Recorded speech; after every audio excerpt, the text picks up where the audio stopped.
is Romer, a 2018 Aquila 48, available for sale now in Fort Lauderdale.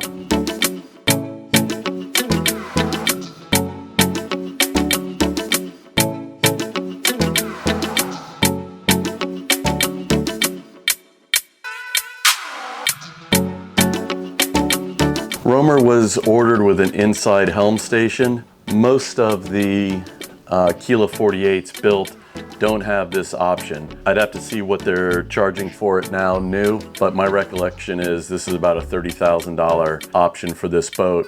It's very nice if the weather's really hot or really cold or raining to be able to operate the boat from here. You can see all around me I've got plenty of visibility.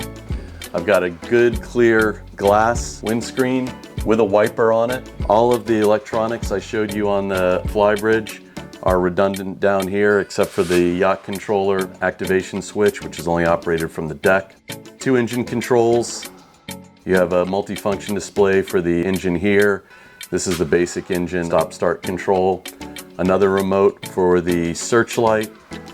We got our wiper control here, VHF and loud hailer, autopilot, and a second multifunction display along with the Raymarine chart plotter. You can see these icons coming up. They're AIS targets. Rechargeable handheld VHF, small map light here for operating in the evening. It's a fire extinguisher down here at the bottom. And it's a really comfortable seat. You've got a bolster here. It's adjustable up and down, and I think this is the kind of place you could sit and cruise down the intercoastal very comfortably. In this compartment here, we have a television that lifts up out of this space, so it can be viewed from this location here when you're sitting in the settee. Nice feature to conceal the television when it's not in use and keep it secured when underway.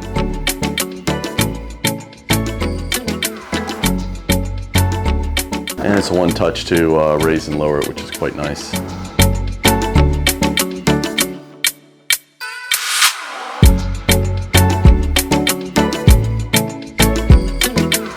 Here in the galley, we've got 2 bar stools, and this bar is a mirror image of the one on the other side, although that one's a little bit lower. There's a set of stools out there to make it a really comfortable place to hang out and have drinks with a sort of inside-outside bar service feel. Here in the galley, we've got a 2-burner induction stovetop, microwave. There's some appliances here, coffee maker, toaster. You can see there's plenty of space for cooking accessories. These are secured for cups. And there's cabinets all around, and you can see everything's nicely secured with these brackets and these spaces. 2-drawer fridge, freezer. This is a top loading area that looks like they've got some snacks. Behind me, this is the 3rd access to the flybridge. I've showed you before from the flybridge down, there's 2 steps on both sides, and then this one from the inside. This, I think, is a great feature because if the weather's not very nice, you can go from the lower helm station to the flybridge helm station, and with that enclosure closed on the flybridge, you don't have to go outside in the rain or weather. Makes it for a very comfortable boat to operate with minimal foul weather gear necessary. It's a very nice high-end beverage cooler. This is designed for wine and maybe collector specialty soft drinks. This is the control panel. This is very nicely laid out, easy to see. And these are all the 220, 110 breakers. We have our generator controls. This is the original generator, 240 hours on the gen. We've got breakers here to turn on the various systems, including the bow thruster. Very nice upgrade on this model. And we have a large bracket here for the davit for raising and lowering the dinghy.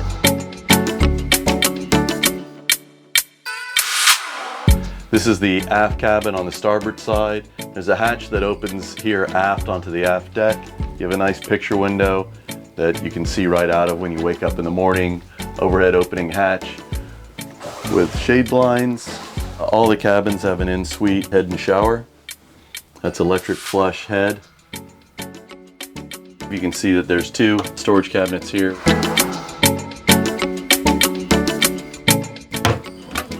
little bit more space down here on the bottom.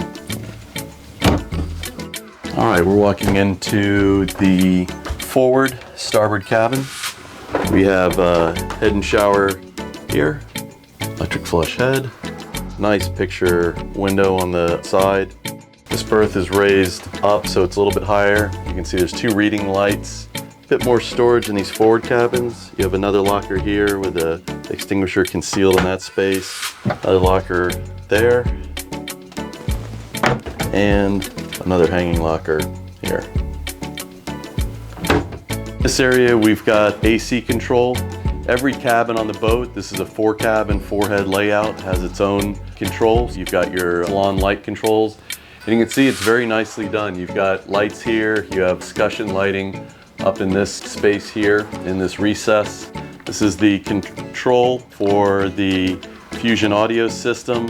A box here so that you can connect your phone with a USB plug and put that away and let it charge and listen to Bluetooth music. This is a control for the bilge pumps. You can see they're all in the auto position. They also have a manual function. You can see here indications for your nav lights, indications which freshwater pump is operating. The new water maker control, that's the display for that. All right, we'll go down on the port side of the boat and have a look at the port forward and aft cabin. Once again, they're all very similar layouts. The 2 aft cabins are mirror images of each other, and so are the 2 forward cabins. This is the port side aft cabin. One thing I didn't show you on the starboard side is all this cabinet space along the side. Very easy to access, quite deep. All separate AC and heat controls. You can see there's a display here. Each one of the cabins has one of these in it so that each person can adjust the temperature they would like in their cabin. There's also a set of fans. And that hatch there goes aft onto the aft deck area just in front of the engine hatches. Yeah, these heads look great. Yeah, there's a little bit of storage space up there. Vessel sink, electric flush toilets,